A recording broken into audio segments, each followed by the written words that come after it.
અમદાવાદ શહેરના ઈમાનદાર, મહેનતુ અને નિષ્ઠાવાન police commissioner Shri G S Malik સાહેબ દ્વારા તેમજ અમદાવાદ શહેરની આખા ભારતમાં નંબર 1 ગણાતી અમદાવાદ શહેરની ક્રાઇમ બ્રાન્ચના અધિકારીઓ દ્વારા દેશી દારૂ તેમજ ભારતીય બનાવટનો વિદેશી દારૂ તેમજ ગેરપ્રવૃત્તિને રોકવા માટે ઘણી સખત મહેનત કરવામાં આવી રહી છે।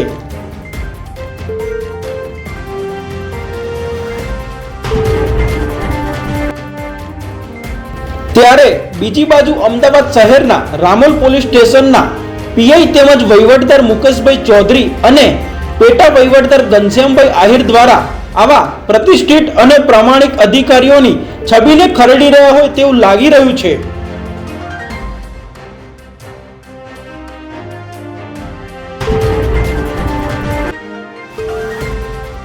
અમદાવાદ શહેરના રામોલ પોલીસ સ્ટેશન હદ વિસ્તારમાં વહીવટદાર તેમજ પેટા વહીવટદાર દ્વારા આ દેશી દારૂની હાટડીઓને છૂટો દોર આપી દેવામાં આવી રહ્યો હોય તેવું લાગી રહ્યું છે।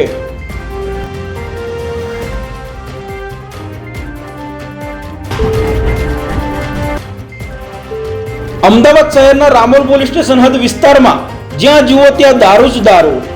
આ દેશી દારૂના વેચાણથી શું ઉપરી અધિકારીઓ અજાણ કે પછી